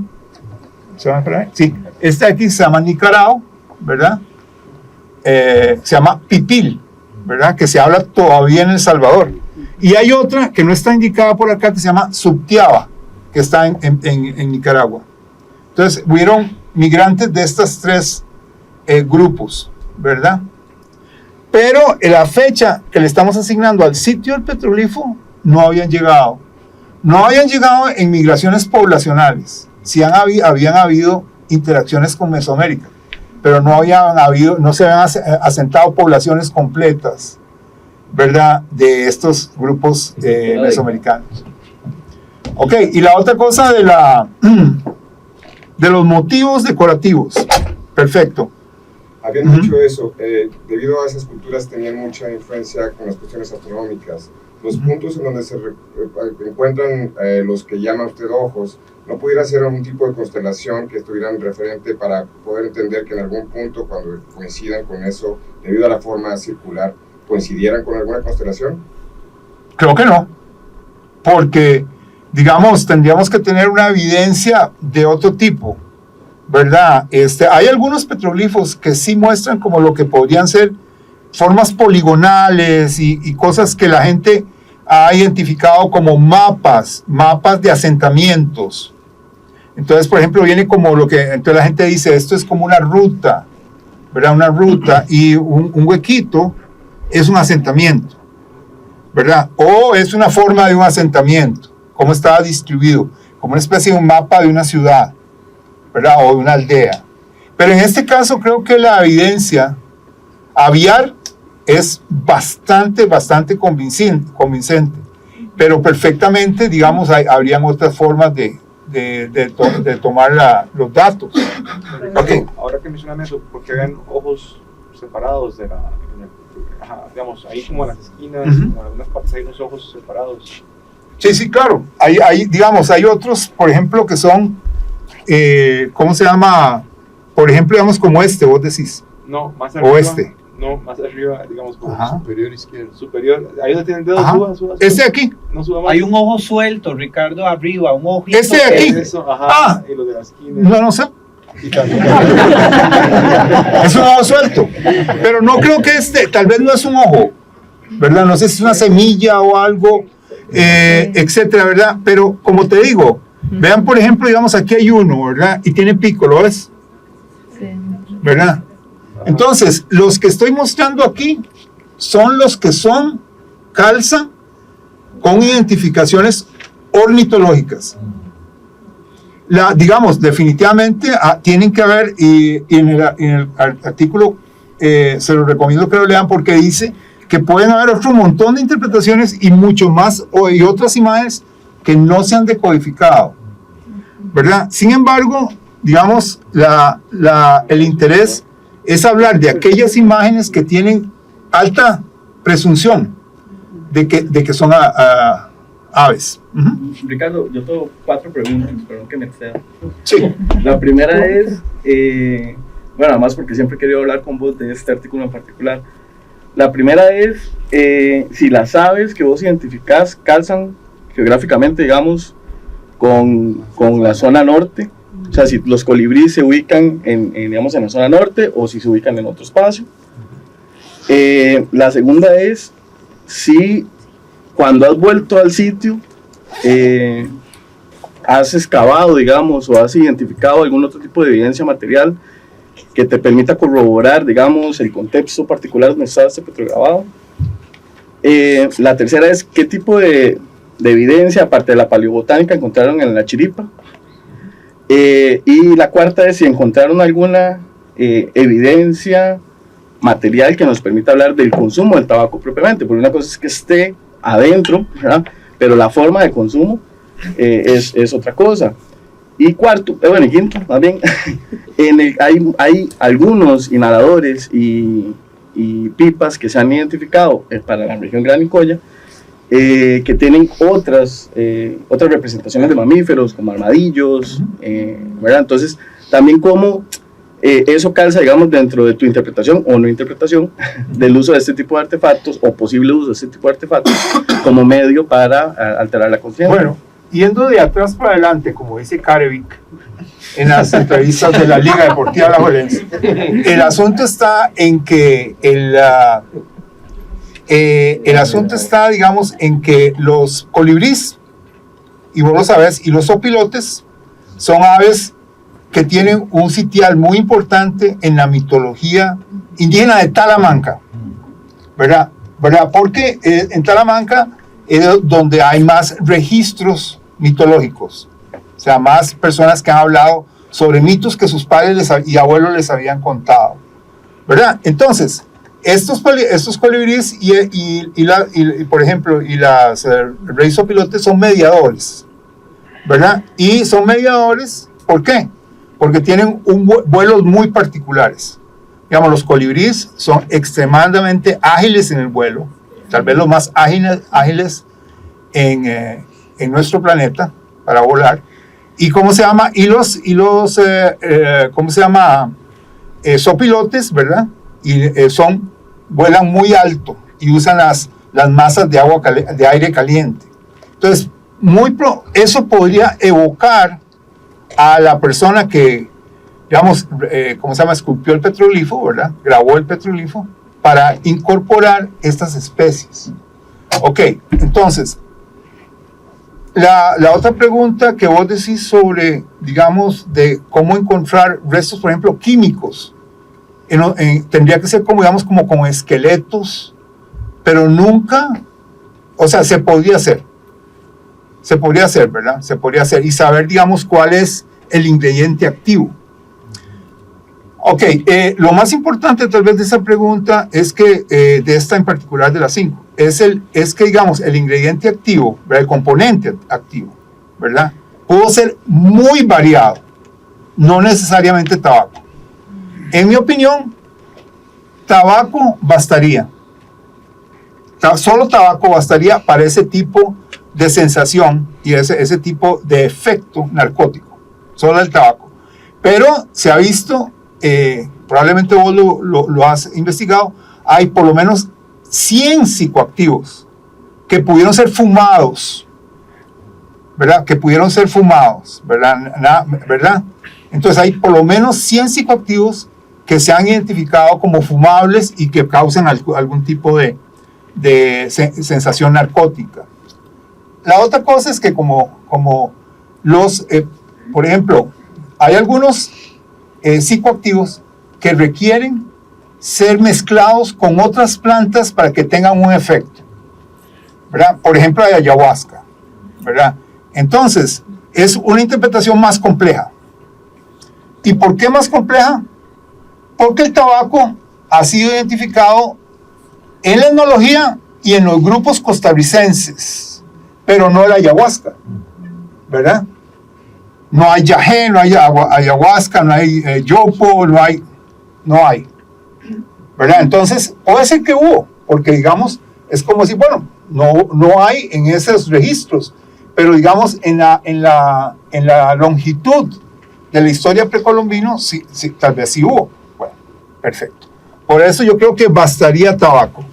La otra cosa es que se dice, por ejemplo, los inhaladores nasales, ¿verdad? Los inhaladores nasales se dice que son muy pequeños, muy pequeños. Bueno, la cuestión está en que hay muchos estudios sobre el tabaco y pequeñas cantidades de tabaco, gramos de tabaco, pueden básicamente, como dicen, patearlo a uno, ¿verdad? A la estratosfera. Y ellos también tomaban jugo de tabaco. Entonces fumaban y tomaban jugo de tabaco, ¿verdad? Para, ¿cómo se llama? Potenciar la narcosis, digamos, podría ser. Entonces eso es. ¿Cuáles quedaron sin contar? La cerámica. Sí, el sitio requiere una investigación, o sea, requiere un estudio de una tesis, requiere un estudio, digamos, muchísimo más, un estudio más complejo, ¿verdad? Pero, digamos, este tipo de publicaciones como la que yo hice, es lo que quiere es atraer eso. Por ejemplo, en arqueología hay un fenómeno interesante, que es que a veces uno llega a la universidad y llega un estudiante o una muchacha que ya se va a graduar y dice, ay, profesor, a todo el mundo le dicen profesor aún, profesor, es que no sé qué hacer para tesis, yo necesito bueno, bonito y barato para poder hacer una investigación. Y uno dice, bueno, está bien, pero ese es un tema, ¿verdad? ¿Por qué no van o sea, si alguien va y hace 2 semanas de investigación en el sitio, ha multiplicado la cantidad de trabajo que yo hice, ¿verdad? Porque como yo les digo, yo llegué a este sitio básicamente por chiripa, ¿verdad? Entonces el asunto está en eso. Pero, digamos, ahondar en la iconografía del petroglifo es básicamente lo que es el tema que les trae. Ok, entonces, ya voy a las preguntas. Entonces, hay diferentes posibles narcóticos, ¿verdad? Ya les dije que podrían haber 100 que se fuman, ¿verdad? Que están en los anales de la investigación. La otra me parece a mí muy interesante. O sea, esta persona fue un artista que al mismo tiempo pudo representar, ¿verdad?, gráficamente las sensaciones de una manera tan increíblemente creativa, ¿verdad? ¿Por qué? Porque de otra manera encontraríamos este tipo de petroglifos más frecuentemente. Ojalá que las encontremos, ¿verdad? Pero digamos, o fue una persona que en realidad nunca viajó en psicotrópicos y, digamos, realmente lo que hizo fue recabar información, una narrativa de gente que tuvo las sensaciones, ¿verdad? Y que, ¿cómo se llama? Y que entonces él muy creativamente lo plasmó. Pudo hacer esta cuestión que parece un humo, ¿verdad?, con todos estos animales incrustados en el arreglo, o sea, una cuestión bastante creativa, ¿verdad? Eso queda para los historiadores del arte y para las personas que estudian arte, digamos, y ojalá arte costarricense, pero que vean esta, digamos, tremenda explosión de creatividad de la persona que hizo esto. En mi opinión, fue la misma persona. La misma persona lo sufrió, ¿verdad? Y la misma persona lo interpretó como en un sentimiento de levedad, ¿verdad? Y la persona tal vez en ese momento alucinó los pájaros que eran, o algo por el estilo. Ok, perfecto. Mucha gente que consume droga dice, las mejores ideas que he tenido es cuando estoy high, pero después no sirven para nada. Pero entonces, ¿cómo se llama? El asunto está en que el asunto está en que esta persona plasmó, hizo la obra de arte para que la vieran todo el mundo que pasara por ese lugar. Muy probablemente un vado de la quebrada Níspero, un lugar de paso frecuente, ¿verdad? Los vados son importantísimos para estudios arqueológicos, ¿verdad? ¿Cómo se llama? Y, digamos, la podían observar, ¿verdad? Y ya por último, para las preguntas, esto es una obra de arte rupestre muy sobresaliente, ¿verdad? Y entonces, para prueba un botón. O sea, así la podemos observar actualmente. O sea, a mí me parece como que mis impuestos estuvieron bien usados. No, una cosa así. El asunto es que es fantástico, ¿verdad? tal vez alguien puede decir, lo pudieron haber hecho mejor. Pero yo creo que es bastante bonito, ¿verdad? O sea, escénicamente es muy bonito, con esta rampa para poder ver a los ojos directamente a este personaje. Y ojalá, porque yo les mandé la información, ojalá, no sé si lo han puesto en valor, ¿verdad? O les parece que es muy sensible que un petrolífero que tiene este tipo de representación esté en la casa presidencial. Pues yo una vez presenté esta misma presentación, y ya con esto termino. Presenté esto en un grupo como este, pero en la Universidad de Albany. Y se levantó un profesor, y el profesor dijo, pero dígame, ¿y qué diría el presidente de la República si sabe que lo que tiene ahí es como decir que un pijonazo, ¿verdad? Y entonces, entonces llega y le digo yo, bueno, yo no sé, porque en ese momento era Oscar Arias el presidente. Entonces le digo yo, bueno, yo no sé qué pensará él, pero él tiene un doctorado, ¿verdad? Y ha sido laureado como Premio Nobel de la Paz. Creo que está lo suficientemente educado para poder ver esto en un sentido antropológico. Y el profesor me dijo, ¿sabe qué, Ricardo? Retiro mi pregunta. Fue una tontera lo que dije, ¿verdad? Entonces, este es el asunto, que, digamos, pero digamos, es lo que yo pienso que es. Ok. Ricardo, ajá, tenía perdón, de lo que acaba de decir Marco. Yo trabajo en turismo, ¿verdad? Entonces, lo de las aves me parece interesante porque están varios zonas de vida, desde el bosque nuboso hasta las tierras cálidas, ¿verdad? Que eso también es interesante acotar porque el artista era muy viajado. Exactamente, era un hombre que había sido una persona que conocía, digamos, el mundo natural, los colibríes, no nada más localmente, sino a nivel territorial. Ajá. Ricardo, usted le enseñó el dibujo a ornitólogos. Sí. ¿Algún etnobotánico? No. Solo, no sé si usted se acuerda de Julio Sánchez. Claro. Bueno, Julio Sánchez, que ya digamos, ya no está entre nosotros, pero él fue uno de los dos. La otra es una ornitóloga muy connotada de japonesa, que ha trabajado mucho en Costa Rica. Y esos fueron los dos que los vieron, pero los etnobotánicos no. Mi interés, usted menciona los inhaladores y las, yo le digo cachimba, estas de cazuela, las que he visto tienen el tizón, los inhaladores no.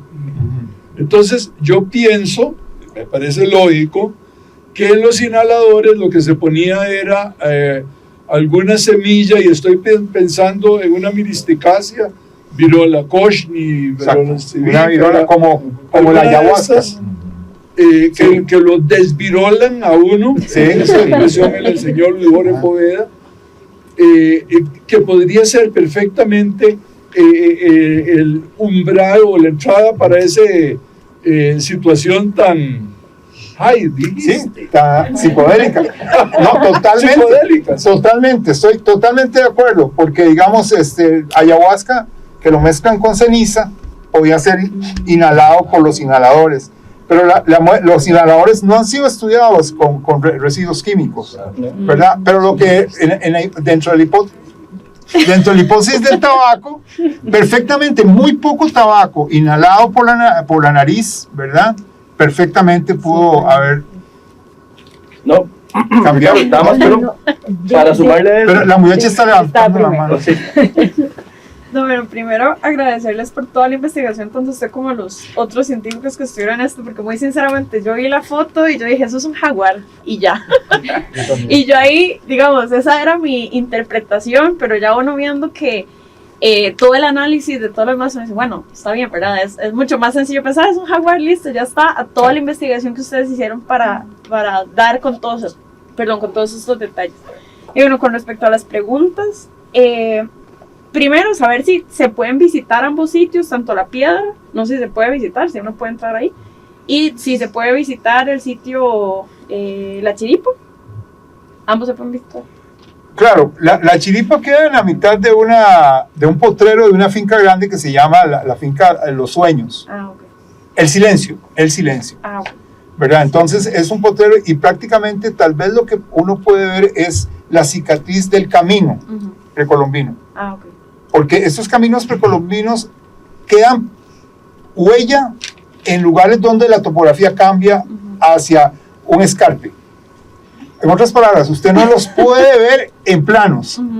Y ellos los han tratado de ver con muchas cosas de la NASA, sensores remotos y todo. Ese estudio Antilarán es uno de los estudios que más sensores remotos usado en el mundo. Parece que no, pero así es, porque empezó muy temprano. Y, digamos, entonces se puede ver cuando la escorrentía ha lavado el camino y lo ha lavado a través del tiempo, entonces se puede ver, digamos, el canal del camino. Pero, digamos, ya la parte superior donde está la casa, de hecho la casa es la casa es como 1500 años anterior al camino. Ok. Sí, porque el camino fue lo que los llevó a ustedes a investigar ahí, ¿cierto? Sí, exactamente. Okay. Y lo otro, bueno, esto ya es por pura sopa mía. El año pasado, el Museo Nacional hizo una exposición de todas las obras que tienen en piedra, pero de noche. Entonces uno iba con un foquito, iba analizando, y en esas exposiciones, junto con doña Ifigenia, que estaba ahí, notamos varias cosas que ellos nunca habían notado a la luz del sol, que era, por ejemplo, que se notaban las pupilas de los ojos de ciertas esculturas, otros que tenían expansiones que nunca se habían visto. Entonces no sé si se ha intentado hacer algo similar tal vez con esta piedra, para ver tal vez a una luz más precisa, a ver si... No, pero es un gran proyecto. O sea, esta escultura, ese petrograbado, o sea, perfectamente es un candidato, pero de primer orden, ¿verdad? Como dicen ahora, de alta gama, para ser estudiado de esa manera. Y a mí me parece que, digamos, uno dentro de la perspectiva de la ciencia, lo que quiere es eso. O sea, digamos, tal vez algunos de aquí me van a decir que es que usted tiene medio positivista lógico, pero mi interés sería que totalmente esta interpretación fuera debatida en el futuro, ¿verdad? Porque es muy diferente decir que es un individuo antropomorfo a decir que es un felino. Pero el felino lo barajamos mucho. Lo que no parece, porque la nariz, pero los ojos no son felinos, ¿verdad? Porque los ojos son muy, muy, muy redondos y parece que alguien podría decir que tenía las pupilas dilatadas, lo cual es probable. Yo quisiera hacer... Sí, claro. Dos preguntitas y algo que quizá puede ser un aporte. Volviendo al hilo, cuando estábamos hablando de las sustancias que se mencionó Yoko y todo eso, una posibilidad también podría ser Piptadenia peregrina, por ejemplo. En ese caso, estamos hablando de sustancias que contienen dimetiltriptamina, o sea, DMT. Hay una observación en las experiencias actuales que se han realizado, que sí hay documentación, sobre una serie, digamos, de cosas que se repiten en todos los casos, entre ellas la aparición de, digamos, unos ciertos personajes que se conocen como entidades de DMT, que tienden a repetirse, como se ve, digamos, en los trabajos Huicholes y en un montón de puntos en donde se usan estas sustancias. Entonces, mi propuesta un poco tal vez aventurada, espero que no sea irrespetuosa, es esta. Quizás lo que se representa no es un retrato del ser que experimentó esa sensación, sino un ser que él vio bajo el efecto de esa sustancia. Ahí estaríamos dando vuelta, ¿verdad?, a la teoría. Ya no es el viajero, el psiconauta, sino que es algo que él vio. Ese sería, digamos, ese atrevimiento que me he tomado. Las otras son dos preguntas, que una quizás me la perdí por llegar tarde, y es ¿cuál es la orientación de la figura con respecto a la corriente? O sea, está viendo la corriente. Está viendo la corriente. Sí, está viendo eso la imaginé. Y la otra es un asunto sobre la interpretación, que a mí particularmente como artista me interesa porque trabajo con ello, que es el tema de los sesgos cognitivos, como la pareidolia, en la interpretación, porque viendo la figura, que es maravillosa, y escuchando su explicación, que es también equivalente, uno podría pensar de que a la hora que la analizamos, también nos dejamos influir por ese sesgo cognitivo, ¿verdad? Y cosas que tal vez no fueron las pensadas originalmente, las interpretamos como tales. Claro. En el caso de los pájaros creo que no hay discusión porque está clarísimo. Pero en cuanto a otros elementos que quizá todavía no se han podido definir, quizá juega también eso. O sea, ¿hasta qué punto, la pregunta concreta era, ¿hasta qué punto incide la pareidolia en la interpretación? No, totalmente. Por eso, o sea, yo no, como dicen, yo no abordé esto desde un estudio, digámoslo así, de la neurociencia o algo por el estilo, ¿verdad? Yo lo abordé como un estudio arqueológico. Y, digamos, y el interés por interpretar algo, porque, o sea, digo, o sea, el terror era que yo dijera, tiene una serie de cosas que no entendemos, no podemos asociar con nuestro marco cognoscitivo.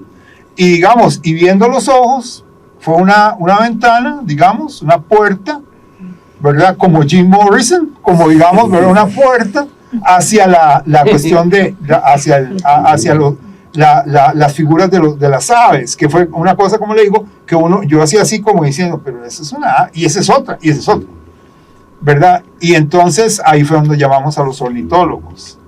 Pero definitivamente usted tiene toda la razón, por eso me parece que esta pregunta de que si era el viajero, ¿verdad? El que realmente tenía la habilidad artística para hacerlo, porque entonces lo que uno dice es, pucha, qué carga, estamos ¿cómo se llama? Dándole un doble talento a esta persona, como un doble o triple talento, ¿verdad? Pero me parece que quizá la interpretación es que sí, el viajero era el escultor. Y el chamán no sirve el artista, digo, es que calza perfecto en el papel. Exactamente, si es un chamán, es magnífico artista y una persona que tenía el conocimiento, porque digamos, era una persona que en su papel de chamán tenía mucha más, ¿cómo se llama? Literatura mental, para poder, digamos, hacer toda esta mezcla de elementos, ¿verdad? A mí me encantaría que en algún momento hubiera una audiencia de personas, escultores, ¿cómo se llama?, de alta gama, ¿verdad? Y empezaran a decir, bueno, wow, o sea, esto, digamos, esta asociación, este diseño, ¿verdad? Meter todos estos elementos, ¿verdad? Dentro de esto es realmente, una obra maestra, ¿verdad? Entonces ese término obra maestra es como, no quería mencionarlo, pero en mi opinión es una obra maestra. Sí, voy a ser un poco necio con la pregunta. Ok. Dentro de su proceso de investigación, ¿verdad? Usted en algún momento, supongo yo, que tuvo que haber valorado otras interpretaciones para haber llegado a eso, ¿verdad? Como para ir descartando, digamos. Porque, digamos, bueno, tal vez porque uno lo ve como la primera vez que uno lo ve, uno puede interpretar otras cosas que tal vez uno no llegó a la misma visión suya. Sí. Pero yo vi eso, ¿verdad? Y yo no vi como el humo, yo pensé, era como alguien saliendo de un matorral, ¿verdad? Que todo había matas y estaban los pajaritos encima, ¿verdad? Entonces pensaba eso. No sé si ustedes habían llegado como a otra interpretación similar, sin dejar de lado el tema de la cara, porque usted mencionó al inicio que si no es una cara, ya ahí cambia completamente todo, pero que si hubiera alguna segunda interpretación, de que tal vez no era una persona que estaba en un estado psicodélico, ¿verdad? Sino más bien, no sé, alguna otra interpretación, pero con una cara igual, que se podría asociar a eso que ustedes tienen, esa es una. Y la otra, que creo que no se han hecho suficientes excavaciones, ¿verdad? Creo que todavía falta por hacer, pero fosas y nada por ahí cerca se han encontrado, como que tal vez pudiera dar otro significado también a esta... No. Ok, entonces me quedo con la primera pregunta. Sí, sí. Digamos, la situación, digamos, de que usted observa, de que es básicamente algunas de las cosas que no hemos decodificado, es vegetación, ¿verdad? Que, ¿cómo se llama? Creo que, digamos, era por donde usted iba, ¿verdad? Don Juvenal. es muy, muy interesante. Es muy interesante eso de que en realidad, inclusive porque recuerden, por ejemplo, en Los Huicholes, digamos, la presencia del hongo, digamos, era como Alfred Hitchcock, ¿verdad? Aparecía en todas las películas, ¿verdad? Aunque sea muy pequeño, pero ahí estaba el hongo, ¿verdad? Entonces puede ser que, digamos, la planta o algunas plantas estén ahí y uno no las haya visualmente decodificado. Pero digamos, porque vos tenés razón, podría ser, yo creo que es muy atractiva tu interpretación de que sea como un follaje o una especie de bosque y los pajaritos están metidos en ese ambiente natural. Es verdad, porque realmente del todo queda mucho fuera sin identificar. O sea, como vos decís, bueno, salieron los pajaritos y nos fuimos con los pajaritos, ¿verdad? Pero sí, yo creo que la interpretación se hace como un modelo integrado de que podría ser. ¿Hubo una segunda interpretación suya?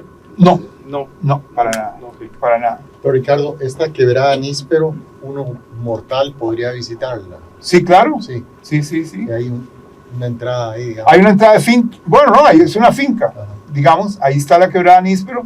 Y los otros petroglifos que vimos, que parece ser parte del mismo sitio, son muy diferentes a este. Pero son extraordinarios todos. Todos son muy... Se lo robaron. ¿Cuáles? Esos que dijo usted que ya no están en otra finca y creo que son muy difíciles de que los hayan llevado, pero en esto de la arqueología, ¿verdad? No sabemos nunca si el día de mañana o esta madrugada llegaron y se llevaron algo. ¿No hay fotos de esos otros? Sí, ahí tengo fotos. Una duda con respecto a lo de las escudillas de Canadá, que fueron los 300 y 800. ¿Qué relación de encontrarlas allá en Canadá, allá en Turrialba, con el sitio propiamente? ¿Qué relación hay por la distancia, por la parte geográfica? Y el otro tema, con el aspecto geológico de la piedra, usted dice que hay otros geoglifos, también si son de las dimensiones similares y qué tanto el espacio, el área que hay con esa formación geológica. Sí, digamos, estos son, rocas, digamos, que han bajado del volcán, ¿verdad? Por arrastres fluviales y gravedad, ¿verdad? Definitivamente, digamos, en lo que usted me dice, hay un punto muy importante. El escultor o el artista buscó la piedra redonda como una cabeza. O sea, porque, digamos, lo que usted dice es muy importante, porque esta piedra está solita, de hecho, ella está marcada por erosión natural, ¿verdad? Por meteorización natural en la base. Entonces, cuando uno va a verla ahora, uno ve la parte que ya estaba empotrada en el suelo, ¿verdad? Entonces, esa parte está deteriorada, pero, digamos, él usó la superficie sana y era una cabeza, en mi opinión, digamos por decirlo de alguna manera. Como se comenta, yo soy escultor también, piedra, entonces precisamente cuando uno identifica una piedra y ve las características y ve una serie de connotaciones, lo primero que hace es como Miguel Ángel, ¿verdad? Que dicen que él veía el bloque y veía ¿verdad? La escultura adentro. Ahí hay unas preguntas más, pero uy. Dos más. Dos súper concretas. Pero diga usted quién. Por favor. La señora y usted y cerramos. Rápidamente, agregar unos puntos de interpretación que para mí me llamaron la atención. Sí. Que fueron los ojos que parecen desorbitados y que no se cerraban y la apariencia de cabeza. En los posoperatorios inmediatos como analgésico para el dolor se utilizan muchos opioides y la sensación que tiene la persona por el efecto de los mismos opioides es de girar y girar la cabeza y no puede cerrar los ojos. Y los elementos que están en el entorno se visualizan por experiencia.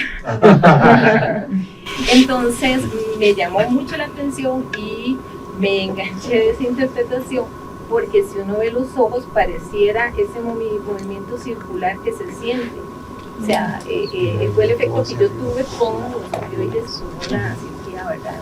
Chorro. Entonces eso me llamó la atención y quería agregar esa parte. Fantástico, fantástico. Muchas gracias. Con respecto al dibujo, bueno, al igual que los muchachos, yo también percibí la cara de un jaguar, pero bueno, y la de un mono al lado izquierdo, en este caso. Ese jaguar sería como esa representación antropomórfica de una quimera que se muestra mucho en las artesanías con el oro, la cerámica y todo, que son esas quimeras que utilizan como la cabeza de un jaguar para demostrar que tenían poder, ya que era el jaguar es como el felino es el felino más grande de Costa Rica, bueno, de América, y demuestra como ese surgimiento de poder o esa demostración de poder hacia otros, y aparte que dijo que ahí en la Chiripa ese asentamiento es uno de los más antiguos conocidos prácticamente en todo Centroamérica. Con casas, con evidencia doméstica. Okay. Sí, donde se ha encontrado evidencia doméstica arqueológicamente identificada y estudiada. Por ejemplo, estaba el sitio arqueológico Black Creek, que tiene, ¿cómo se llama? Cerámica, entre 4.000 y 4.500 años de antigüedad, pero no, como está en una zona de playa y arena, no es posible como lograr encontrar el asentamiento. Las casas, vivienda. Sí, claro, es posible. Lo que pasa es que necesitas o métodos, por ejemplo, como radares de penetración y cosas así, que tampoco funcionan mucho, pero podrías identificar fogones y cosas con el radar de penetración. Ahí tendrías que pasarlo en una área muy amplia. Por ejemplo, en Black Creek, lo bueno es que hay muchos, muchos basureros. O se han identificado basureros. Entonces recuerden, digamos, los arqueólogos, ¿qué te digo? Prestan su carro por un basurero. O sea, el basurero es importantísimo. Entonces ese trabajo de Black Creek da ese nivel de datos sobre cuestiones de consumo y alimentación. Pero sí lógicamente las casas tienen que estar cerca. Pero digamos, encontrarlas, ustedes vieron que, las evidencias son muy leves, son muy leves. En este caso, realmente fue digámoslo en cierta forma, la agudeza interpretativa de el doctor Payson Sheets, que él, yo había ido antes al sitio, y él me dijo a mí, me dice, ¿por qué eso no habrá venido rodado desde la parte de arriba del camino? Y me dice, me encantaría, porque yo creo que podemos hacer arqueología doméstica ahí. 2 años después, al final de esa temporada encontraron como 4 moldes de postes, y ya después hicimos el trabajo que se ve en la gráfica, ¿verdad? Que está, digamos, eso está a 3,5 metros de profundidad, y a 3,5 metros de profundidad, usando una tefra consolidada muy dura, que se endureció, lo usaron como piso de la casa. Entonces fue una cuestión como decir, wow, ¿verdad? Es un gatazo el del señor. Bueno, muchas gracias. ¿Pueden poner la primera, donde están los datos del artículo, nada más? Sí, con mucho gusto. Se los podemos enviar. Bueno, agradecerle primero a Ricardo por la posibilidad de conocer más sobre este petrograbado y todas las conexiones que nos permite hacer, de imaginar, ¿verdad? Un poco lo que quisieron o lo que quiso transmitir la persona que lo hizo. Invitarlos a que visiten la exhibición y también a que continúen conectados con nuestras redes. Tenemos un ciclo de actividades educativas este año muy interesante, muy variado, dirigido a muchos públicos, entonces no se lo pierdan. Y bueno, a ustedes siempre agradecerles por acompañarnos. Hasta luego. Muchas gracias.